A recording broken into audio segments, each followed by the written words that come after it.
vais revenir maintenant à un motif plus simple afin de voir comment justifier tous ces barreaux le long d'un segment de mon garde-corps. Donc je vais supprimer un des éléments et je vais mettre par exemple ici distance tous les 70 cm, 70. Voilà. Donc je vois ici que j'ai une distance de 70 cm et un solde. Et chaque fois un solde. Même chose ici, puisque j'ai commencé un arc de cercle ici dans mon garde-corps, je vois que j'ai 70, 70 et un solde. Alors, la manière dont il gère ça, c'est ici. Je vois que j'ai une justification qui pour l'instant est positionnée sur début. Ça veut dire que, ayant dessiné mon garde-corps comme ceci, ce segment-ci possède son début ici. Donc il va partir de là et mettre chaque fois la distance du remplissage et le solde.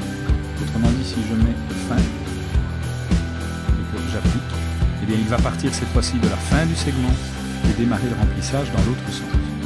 Donc on le voit beaucoup mieux sur cette petite partie-ci. Donc il part cette fois-ci d'ici, il met 70 cm et le solde.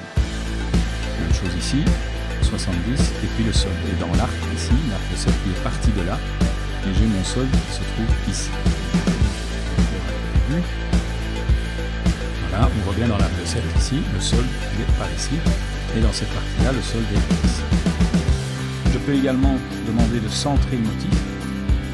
À ce moment-là, sur le segment, il va réaliser le centrage des éléments et avoir des soldes symétriques en début et en fin.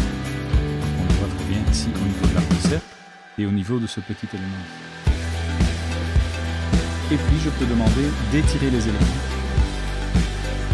Alors étirer les éléments, qu'est-ce qu'il va faire? Il va prendre la distance qui est ici et il va étirer l'élément de manière à rester le plus proche possible de cette distance, mais en ayant un nombre fixe d'éléments. Alors bon, on voit que ici c'est bien, mais du coup ici si je voulais avoir des remplissages identiques, c'est pas possible. Et là je vois que par exemple ce remplissage là est plus petit que ce remplissage là. Donc avec les outils, on va dire automatiques de remplissage de motifs ici, il sera parfois compliqué d'obtenir le résultat tel qu'on le souhaite, mais on pourra s'en approcher le maximum. Alors au niveau de l'étirement de ces motifs, je vais malgré tout pouvoir gérer le passage entre un élément droit et un élément en arc de cercle comme ceci. Si je désire étirer ce motif sur tout le garde-corps, donc je vais par exemple retirer les barreaux d'angle. Voilà. Et donc je vais demander ici de réaliser une justification en étirant les éléments. Alors si je fais ça, donc j'ai bien à ce moment-là j'étire les éléments de manière à avoir un nombre juste sur chaque segment. Par contre, plutôt que de demander d'arrêter l'élément à chaque fin de segment, c'est-à-dire à chaque cassure de ligne au niveau de mon esquisse, comme je l'ai montré, je peux demander de ne jamais interrompre. Donc, je vais avoir ceci, donc même si ça me donne des éléments un peu bizarres ici dans l'angle, j'ai chaque fois 70 cm entre tous mes éléments. Donc j'ai 70 là et j'ai 70 en parcours ici.